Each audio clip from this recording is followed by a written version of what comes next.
चिदानंद विग्रहं सर्वदा सुप्रसन्नं ह्यवधूतं समाश्रये। नमः कूटस्थरूपायै चिद्रूपायै नमो नमः। नमो वेदांत वेद्यायै भुवनेशी नमो नमः। श्रीमत् सद्गुरु शांतानंद महास्वामिகளுடைய பரிபூர்ண அனுகிரகத்தினாலையும் அனைத்து குருமார்களுடைய ஒரு திருவருள் துணை கொண்டும் ஜெகன்மாதா புவனேஸ்வரி தேவியினுடைய பரிபூர்ண அனுகிரகத்தினாலே ஜட்ஜி சுவாமிகள் அதிஷ்டானம் ஸ்ரீ புவனேஸ்வரி பீடம் சார்பாக ஸ்வயம் பிரகாஷ சதாசிவ அவதூதா அறக்கட்டளை மூலமாக அனைத்துலக நலம் வேண்டி தொடர்ந்து செய்யப்பட்டு வரக்கூடிய சண்டி ஹோமத்தில் இந்த மாதம்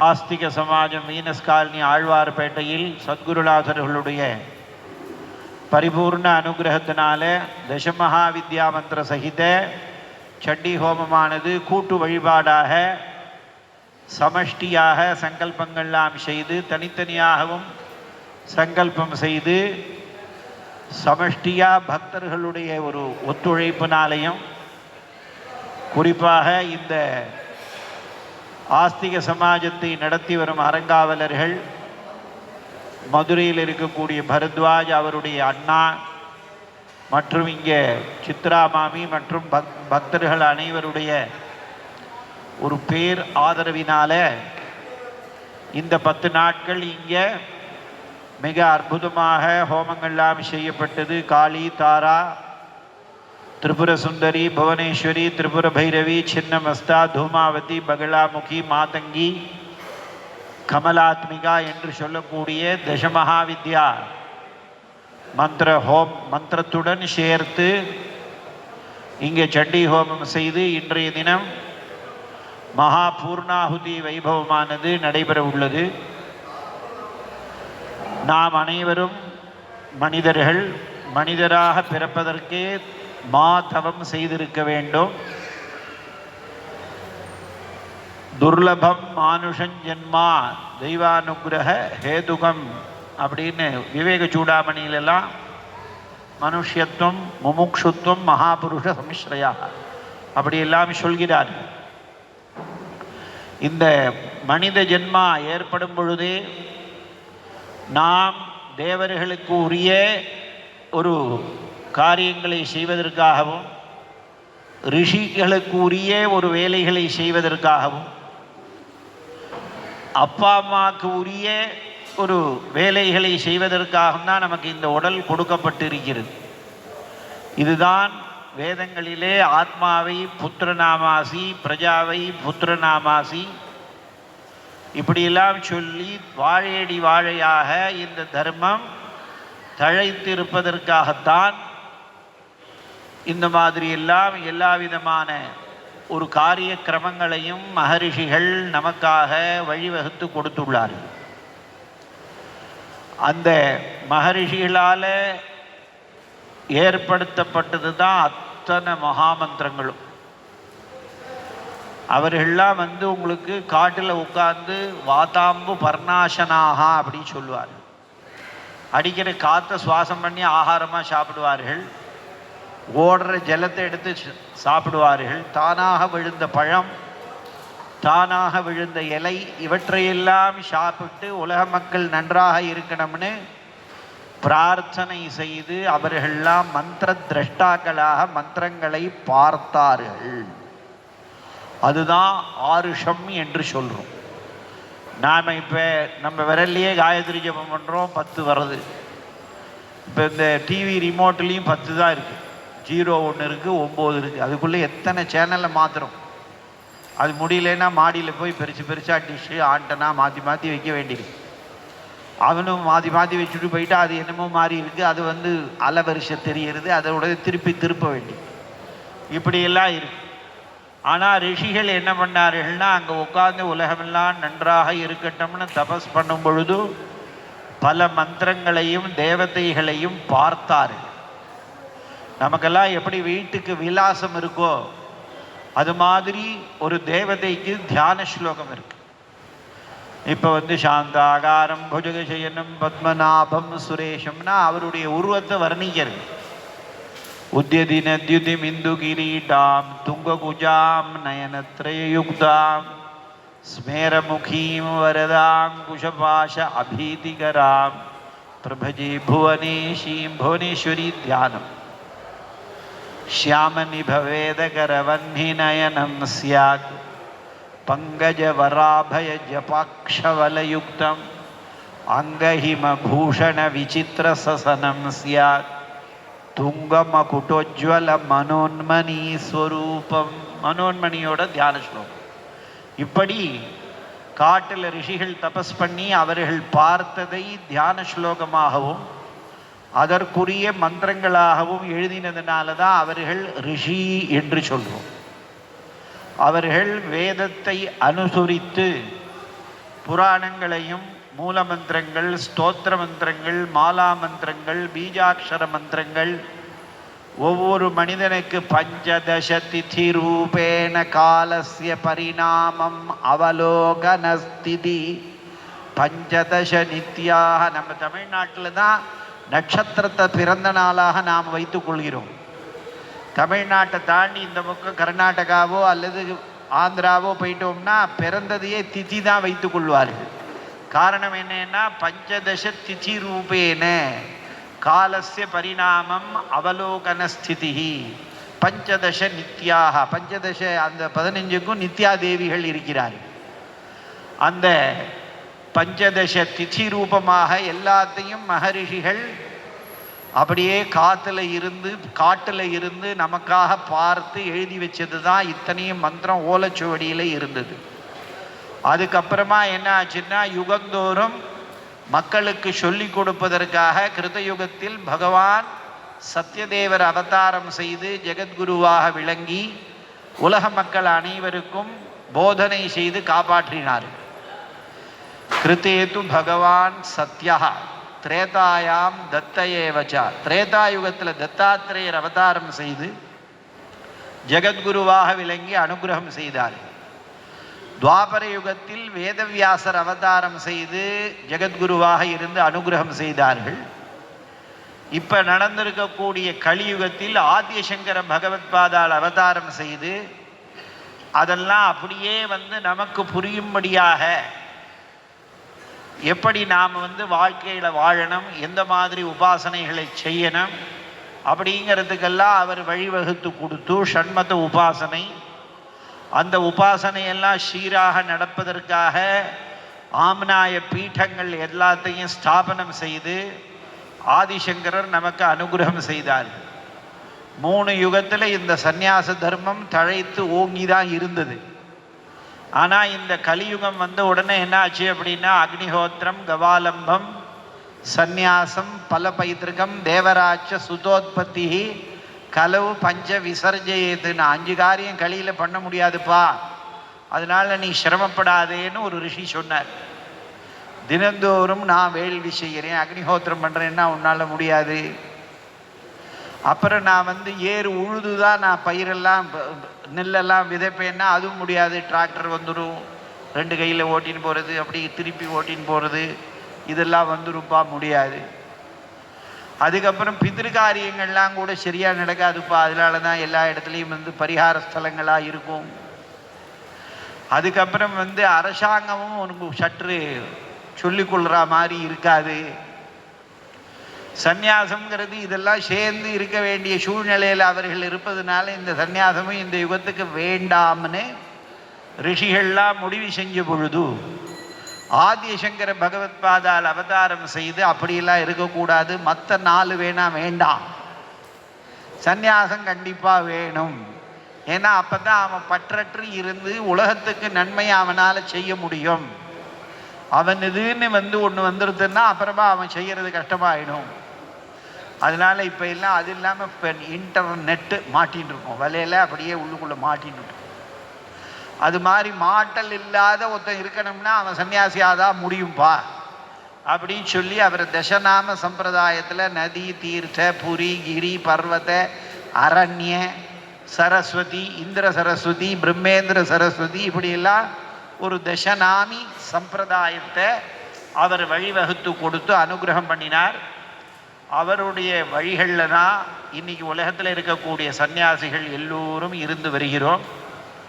அதில் அவர் காட்டின முறைப்படி தான் நாங்கள்லாம் தத்தாத்திரேய பாரம்பரியமாக இருந்தாலும் ஆதிசங்கரர் காட்டிய வழியில் தான் சந்நியாசம் வாங்கி தண்டத்தெல்லாம் வச்சு அனுஷ்டானங்கள் பண்ணி அப்புறம் தண்டத்தையும் பரித்தியாகம் பண்ணி துரியாதீத அவஸ்தைக்கு வர வேண்டும் என்று எழுதியிருக்கிறார். அப்படித்தான் உங்களுக்கு நம்ம புவனேஸ்வரி அவதூத புவனேஸ்வரி பீடமானது தத்தாத்திரேய பாரம்பரிய பீடமாக அது வருகிறது. தத்தாத்திரேயர் தமிழ்நாட்டில் இப்போ தான் நல்ல பிரசித்தமாகிட்டு வருது.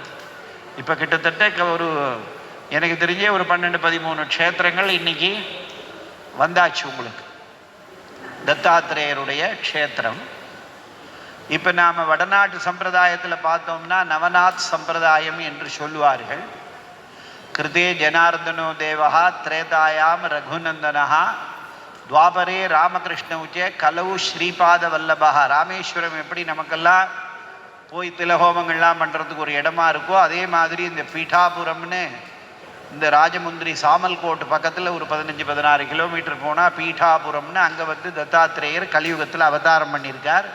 ஸ்ரீபாதராஜம் சரணம் பிரபத்தியே அப்படின்னு அந்த இடத்துல அவர் அவதாரம் பண்ணியிருக்கார்.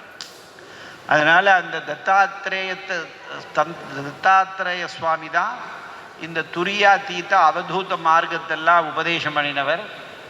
அதனால் ஜட்ஜு சுவாமிகள், ஸ்வயம்பிரகாச சுவாமிகள் வரைக்கும் அவதூத சந்நியாசிகளாக இருந்து உலகத்துக்கு அனுகிரகம் பண்ணினார்கள். அப்புறம் அடியனுடைய குருநாதர் சாந்தானந்த சுவாமிகள் வந்த உடனே வஸ்திரத்தோடு இருந்து துரியாதீதத்தில் இருந்து நாம் உலக மக்களோட மக்களாக இருந்து மக்களுக்காக ஒரு தெய்வ பணிகளை செய்ய வேண்டும் என்று முடிவு செய்து 1956ஆம் ஆண்டு புவனேஸ்வரியை சித்திரப்படமாக கோட்டி அர்ச்சனை செய்து அது முதற்கொண்டு மகரிஷிகள் என்னென்ன மந்திரங்கள் சொல்லியிருக்கிறார்களோ அத்தனை மந்திரத்தையும் புதுக்கோட்டையில் ஹோமங்கள்லாம் செய்து வந்தார்கள்.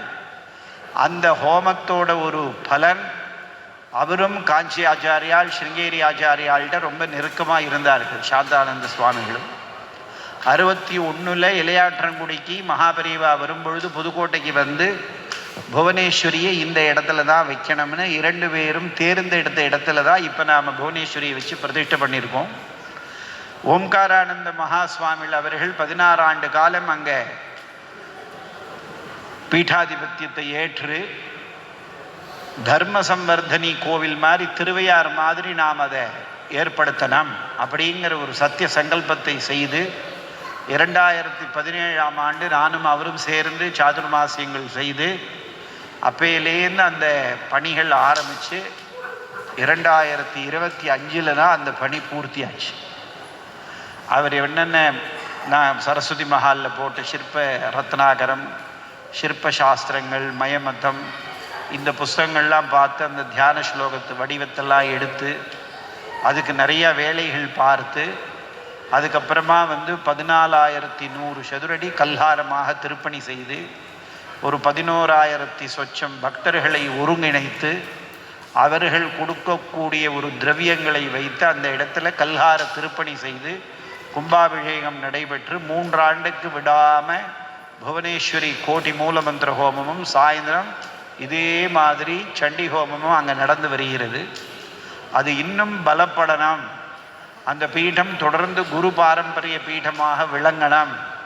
அதற்கு நாம் இப்போ அதற்கு உண்டான ஒரு வசதிகளை ஏற்படுத்த வேண்டும் என்பதற்காகத்தான் இந்த மாதிரி ஆங்காங்கு 10 நாட்கள் 27 நாட்கள்லாம் ஹோமங்கள் செய்து அதன் மூலம் வரக்கூடிய ஒரு வருவாய்களை அந்த இடத்துல ஒரு கார்பஸ் ஃபண்டு மாதிரி வைத்து அந்த கோவிலை, அந்த புவனேஸ்வரி ஜெகன்மாதா புவனேஸ்வரி பீடத்தை நன்கு நடத்த வேண்டும் என்பதற்காகத்தான் இது யாத்திரை மாதிரி ஒவ்வொரு இடத்துலையும் 10 நாட்கள் ஹோமங்கள் செய்து வருகிறோம். இந்த சண்டி ஹோமம் என்பது கலியுகத்தில் கண்கண்ட மருந்து. காரணம் என்னன்னா பூஜனீயோ விசேஷேன கலவு சண்டி விநாயகவுன்னு எல்லா விதத்துக்கும் இதில் பரிகாரங்கள் இருக்குது உங்களுக்கு. வேதத்துக்கு யதா வேதோ ஹ்யநாதர்ஹி தத்வத்து சப்தசதி ஸ்மிருதா. எப்படி வேதம் அனாதி காலம் தொட்டு கையாளப்பட்டு வருகிறதோ அதே மாதிரி இந்த சப்தசதி என்னும் சொல்லக்கூடிய 700 மந்திரங்களும் அனாதி காலமாக ரிஷி பாரம்பரியமாக வந்து கொண்டு இருக்கிறது என்று சாஸ்திரங்கள்லாம் கூறியிருக்கிறார்கள். அப்பேற்பட்ட மகான்கள் எத்தனையோ மகான்கள். இப்போ சுடக்கிற நேரத்தில் யாராவது ஒரு சித்த புருஷர் எங்கேயாவது பிறந்திருக்கலாம், நமக்கு தெரியாது. ஆனால் என்னன்னா எத்தனையோ மகான்கள் இந்த மாதிரி வேள்விகள் செய்து தியானங்கள் பண்ணி தபஸ் பண்ணி உங்களுக்கு நிறையா உலகத்தை காப்பாற்றுறதுக்கு அங்கங்கே நிறையா பிரார்த்தனைகள் பண்ணி கொண்டு வருகிறார்கள். அதில் சாந்தானந்த சுவாமிகளுடைய ஒரு பரிபூர்ண அனுகிரகத்தினால அவர் 1956ஆம் ஆண்டு முதல் என்னென்ன பூஜைகள் பண்ணாரோ அத்தனை பூஜைகளையும் நாங்கள் அவரை பின்தொடர்ந்து அத்தனையும் பண்ணி வந்துட்டு இருக்கோம். அதனால் இப்போ நம்ம அடுத்தது உங்களுக்கு நாளையிலேருந்து நம்ம சுவாமிகள் சாந்தானந்த சுவாமிகள் ஆதம்பாக்கத்தில் ஒரு புவனேஸ்வரி பிரதிஷ்டை பண்ணியிருக்கார். அந்த இடத்துல போன மாதம் கும்பாபிஷேகம் நடந்தது. 48 நாட்கள் அங்கே மண்டலாபிஷேகம் நடக்கிறது. நாளை முதல் அங்கே 10 நாளைக்கு சண்டி ஹோமம் நடக்கிறது. அதற்கு பிற்பாடு 31/3/2026 செவ்வாய்க்கிழமையிலேருந்து 26/4/2026 ஞாயிற்றுக்கிழமை முடிய 27 நாட்களுக்கு வேதவியாசர் தபோவனம், களத்துமேட்டு தெரு, காமராஜபுரம், செம்பாக்கம், சேலையூருங்கிற இடத்துல 27 நாட்கள் ஹோமங்கள்லாம் நடக்க போகிறது. அந்த பத்திரிகையும் இப்போ இங்கே வந்திருக்கு உங்களுக்கு. அதனால் மெட்ராஸில் எல்லோரும் 4 பக்கம் 40 கிலோமீட்டர் பெருத்து போயிருந்தாலும் அவரவர்களுக்கு தெரிந்தவர்கள் எல்லா இடத்துலையும் இருப்பார்கள். அதனால் அங்கங்கே இருக்கிறவர்கள்ட்ட சொல்லி இந்த மாதிரி ஹோமத்துக்கு கலந்து கொள்ள செய்ய வேண்டும். இந்த ஹோமங்கள் செய்வதனால தேவதோத்தேசேன திரவிய தியாக யாக, தேவதையை உத்தேசித்து நாம் திரவியங்களை சமர்ப்பணம் பண்ணி மந்திரபூர்வமாக ஹோமம் பண்ணினோம்னா அது நமக்கு பன்மடங்காக திருப்பி வருகிறது. பூர்ணாதர்வி பராபத சுபூர்ணா புனகா ஆபதா. எதை பற்றியும் நாம் கவலைப்பட வேண்டிய அவசியம் இல்லை. லலிதா சஹஸ்ரநாமத்தில் ஒரு நாமாவளி வருது. இந்த பாஸ்கர் ராய பண்டிதருங்கிறவர் தான் லலிதா சஹஸ்ரநாமத்துக்கு பாஷ்யம் எழுதியிருக்கார். அவர் விஷ்ணு சஹஸ்ரநாமத்துக்கு பாஷ்யம் எழுதியிருக்கார். அதுக்கப்புறமா நம்ம ஆத்யசங்கர பகவத்பாதால் விஷ்ணு சஹஸ்ரநாமத்துக்கு பாஷ்யம் எழுதியிருக்கார். அவர் அந்த மணிகர்ணிகா கட்டத்தில் இருந்து ஆதிசங்கர பகவத்பாதால் ஒரு சின்ன சிறுமியை பார்த்து அங்கே இருக்கக்கூடிய புஸ்தகத்துக்குள்ளே லலிதா சஹஸ்ரநாமத்தை எடுத்துட்டு வான்னா அது போய் பார்த்து விஷ்ணு சஹஸ்ரநாமத்தையே கொண்டு வந்து கொடுத்து. நம்மெல்லாம் ஒரு கோயிலுக்கு போனால் ஒரு திருப்புக்கு 3 திருப்பு 4 திருப்பு பூ கட்டி போடுற மாதிரி அவரும் அந்த குழந்தைகிட்ட அம்மா போய் வேறு புஸ்தகத்தை எடுத்துகிட்டு வாங்கினார். திருப்பி விஷ்ணு சஹஸ்ரநாமத்தை கொண்டு வந்து 3 திருப்பு ஆனதுக்கு அப்புறம் முடிவு பண்ணார். சரி, அப்பா ஆகாசத்தில் வியோமவாணி ஆத்யசங்கரா நீ விஷ்ணு சஹஸ்ரநாமத்துக்கு பாஷ்யம் எழுத வேண்டும். உன்னால் லலிதா சஹஸ்ரநாமத்துக்கு பாஷ்யம் நீ எழுத முடியாது. அதுக்கு ஒருத்தன் பிறந்து வரப்போகிறான், அவன் தான் பாஸ்கர பண்டிதன்.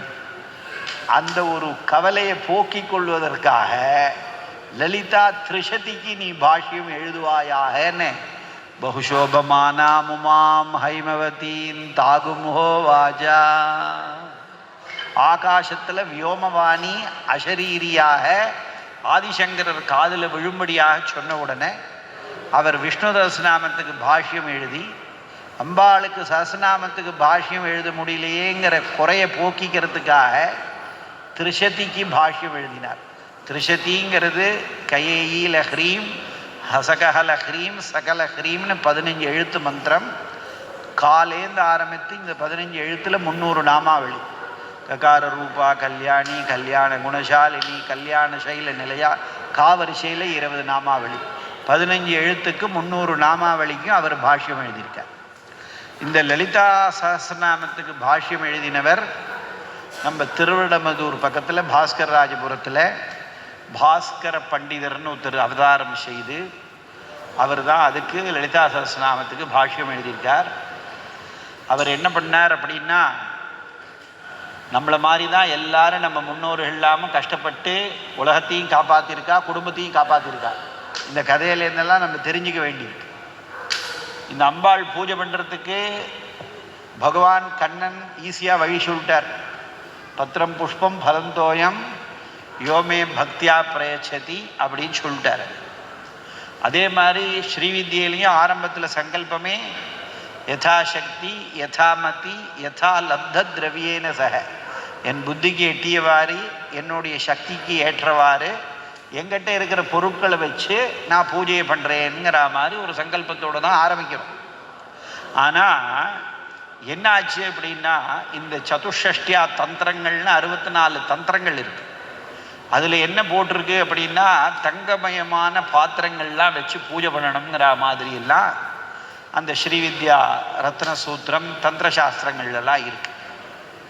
அவர் என்ன பண்ணார், பாஸ்கர பண்டிதர்னா அவர் கொஞ்சம் ஏதோ ஒன்றும் நம்ம இது அம்பாளுக்கு தங்க பாத்திரம் வச்சு பூஜை பண்ணியே ஆகணுங்கிற ஒரு இதில் ஒரு 4-5 பேர்கிட்ட கடனை வாங்கி அவர் பாட்டு என்ன பண்ணார்னா பூஜை பண்ணிகிட்டே இருக்கார். அம்பாள் ஆச்சு, தேதி வந்துடுது, எல்லாம் கடனெல்லாம் கொடுக்க வேண்டியிருக்கு, என்ன பண்ணுறது இவருக்கு புரியல. இவர் நேரம் என்ன பண்ணார்னா, அந்த காலத்துலலாம் மஞ்சக்காணி சொத்துன்னு ஒரு சொத்து வரும் உங்களுக்கு.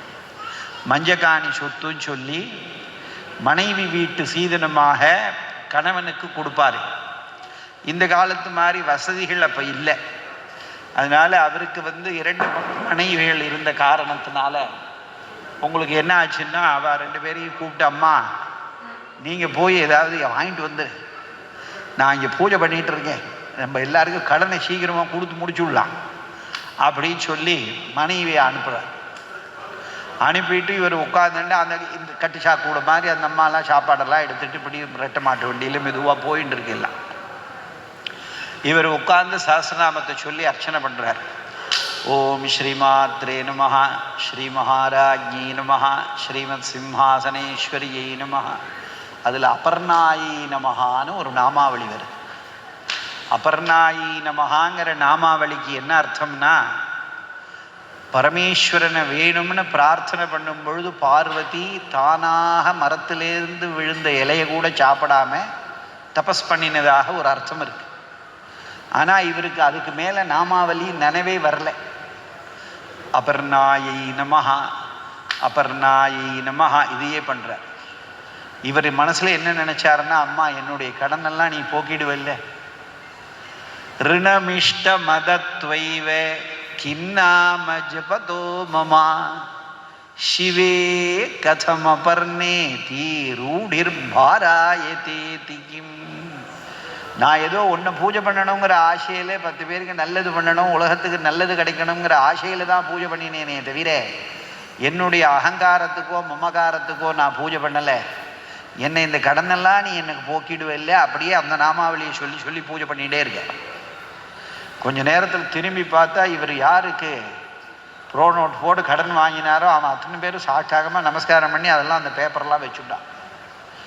என்னன்னா இவர் நினைக்கிறார், என்னப்பா நம்ம இப்போ தான் மனைவியை போய் வாங்கிட்டு வர சொல்லியிருக்கோம், அதுக்குள்ளே இவன் கொடுத்து விட்டாங்கிறா, நான் இந்த ஒரு நாமாவளிக்கு மேலே நமக்கு மனசில் வேறு எதுவும் வரலையே யோஜனை பண்ணுறார்.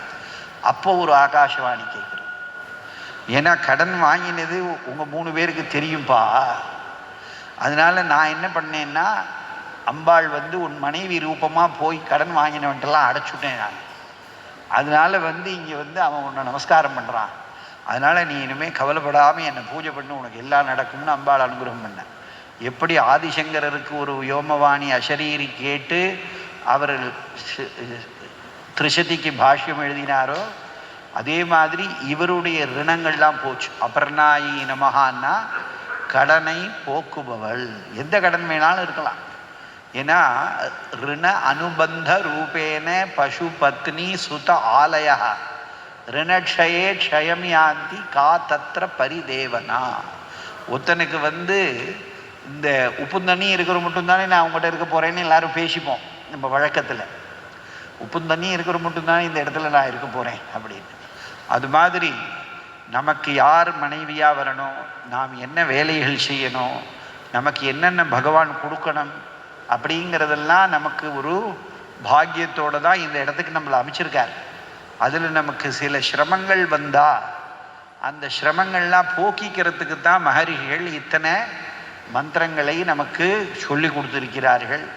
அதனால் இங்கே வந்திருக்கக்கூடியவர்கள் அனைவருக்கும் மன வருத்தம், மெய் வருத்தம், உறவினர்களின் சீர்கேடுகள், என்னென்ன விதமான சிரமங்கள் இருந்தாலும் அத்தனையும் நிவர்த்தியாகும். 12வது அத்தியாயம் இந்த தேவி மகாத்மியத்தை எடுத்து படித்தோம்னா, தமிழ் அர்த்தத்தை படித்தோம்னா கூட போகிறோம், ரொம்ப நல்லா புரியும். அதனால் அப்பேற்பட்ட மகாமந்திரம் இது. இந்த 700 மந்திரமும் 700 பீஜாட்சரங்கள் அடங்கியது. மந்திராத்மக சப்தசதின்னு ஒரு கிரந்தம் இருக்குது. ஒன்று ஜட்டி கோப்பேங்கிற சமஸ்கிருத தாத்துவிலிருந்து சண்டிங்கிற பதமானது வந்திருக்கு. சண்டின்னா ஒரு விதை எப்படி வெடித்து அப்படியே மரமாக ஆறதோ அது மாதிரி அந்த இடம் பூர்ணமாக பிரசித்தமாகிடும், எல்லாருக்கும் பரம ஆனந்தமும் கிடைக்கும். யா தேவி மதுகைடப பிரசசா சா சண்டி நவகோட்டி மூர்த்தி சகிதா மாம் பாத்து விஸ்வேஸ்வரி. 9 கோடி மூர்த்தியும் இந்த அம்பாள்கிட்ட அடக்கமாக இருக்குது. 3 உலகத்தையும் காக்கக்கூடிய பரதேவத்தை என்னையும் காத்தருள்வாயாக என்று பிரார்த்தனையோட அனைத்துலக நலம் வேண்டி ஒவ்வொரு இடத்துலையும் இந்த மாதிரி சண்டி ஹோமங்கள் பண்ணிக்கொண்டே வருகிறோம். அதனால் இதுக்கு எல்லோரும் தொடர்ந்து உங்களுடைய குடும்பங்கள்லாம் ஆனந்தமாக இருந்து உங்களுக்கு இருக்கக்கூடிய கஷ்டம் யாருக்காவது ஒன்றுமே வராது, அப்படி கொஞ்சம் கொஞ்சம் இருந்தாலும் அதெல்லாம் நிவர்த்தி ஆகி தொடர்ந்து வாழையடி வாழையாக இந்த ஹோமத்துக்கு கைங்கரியங்கள் செய்து எல்லோரும் அம்பிகையினுடைய அருளையும் சத்குருநாதர்களுடைய பரிபூர்ண அனுகிரகத்தையும் பெற வேண்டும் என்று நான் தினமும் ஜெகன்மாதா புவனேஸ்வரி தேவியையும் அனைத்து சத்குருநாதர்களையும் பிரார்த்தனை செய்து வாழ்த்தி மகிழ்கிறேன். ஜெய ஜெய புவனேஸ்வரி, ஜெய் குரு தத்தா, ஸ்ரீ குரு தத்தா, அவதூத் ரக்ஷ ரக்ஷா.